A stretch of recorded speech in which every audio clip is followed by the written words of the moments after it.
Welcome to Mining Review Africa, and today I have this pleasure of speaking to Dr. Marit Kitaw, who's the Executive Advisory Board member for the Investing in African Mining Indaba, as well as the Economic Affairs Officer of the United Nations Economic Commission for Africa. Doctor, thank you very much for joining us today.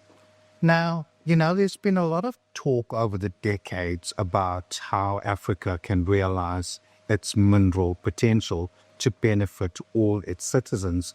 Talk to me about the importance of regional integration in realizing this vision. Thank you very much for having me. Regional integration is one of the most important ones. But let me step a bit back and say that in Africa, we have this vision, the African mining vision, which was developed in 2009. And at that time, there was the realization that African people are not benefiting from minerals development. And that's why we have this minerals vision. It looks at the mining from the whole value chain perspective, not only the policies, the regulatory frameworks, and the revenues, but also the geology. What do we have? Governance systems. Is there equity in the distribution of benefits to women, to youth, to artisanal small-scale miners? Is it transparent? Is it governed in a way that the benefits are accruing to those local communities? But the thrust, 2009, it was now mainstream. The thrust of the African mining vision is about building linkages, value addition, making sure that we're not just exporting raw, because it's the realization that if you export raw, with it you export jobs, you export skills, you export technology, and then even if you get it back through fiscal royalties, etc., there's a lot of illicit financial flows, transfer pricing. The value is not retained on the continent. So at that time, we were already talking about industrialization. And of course, we talk about formalization of artisanal small-scale mining and building capacity at all levels, because otherwise the vision becomes just a pipe dream, institutional and individual. Now in 2025, because now there's a whole new narrative around decarbonization commitments, and there's a rush to this green or critical, we call them green in Africa, but to these critical minerals, we have another strategy that we built around the African mining vision. But now we're seeing, okay, it's an energy transition for others, but for us, 600 million people are still in the dark. So it's about industrialization and electrification of Africa. So we look at it from, again, the minerals value chain perspective, but then we zoom in on these critical minerals. For us, we call them green because they are inputs to the supply of renewable energy. So we talk about the wind, solar, electric vehicles, and those supply to that. But we don't want to, again, be to pit to port. We want it to be mine to market and also mine to manufacturing. Otherwise, if you are importing, again, the solar panels, we are creating the same narrative. Yeah. So we have those. Now, when we zoom in now to regional integration, why? There is progress since 2009. Countries have, at least the policies are right. But we're not seeing a critical mass of regional integration, although because of scale, you need scale. One country, South Africa or Mozambique alone, cannot have the economies of scale. So you need integration for scale, for building infrastructure, shared infrastructure, but also skills infrastructure, and also having an agency. You cannot, because of now the geopolitics is changing and countries are coming.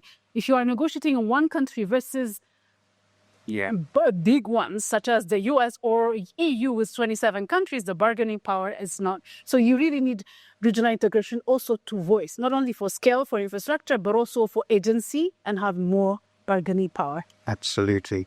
Now, let's look at Mining Indaba 2026 and what you just touched on, regional integration. And obviously that requires partnerships, conversations with various stakeholders. So how is Mining Indaba 2026 going to further these conversations and ensure that they are actually implemented?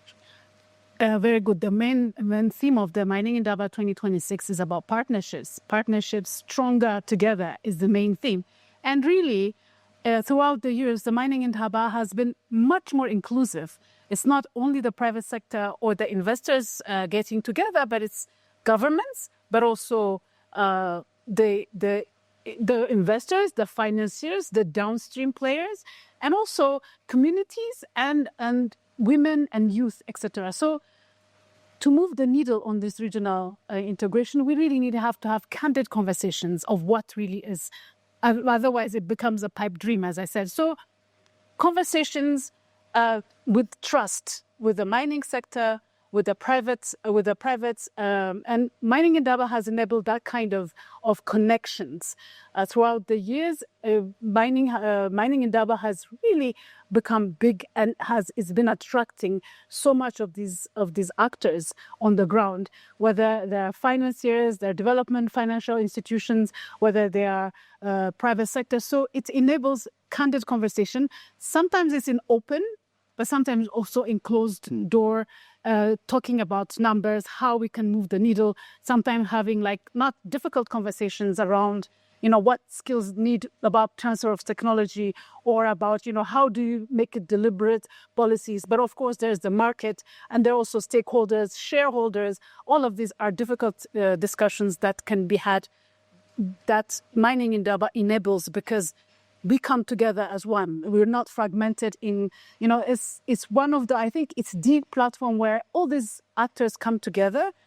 We have different kinds of gatherings, but this is where all these actors meet. And then, it enables real discussions and candid conversations. Great, sir.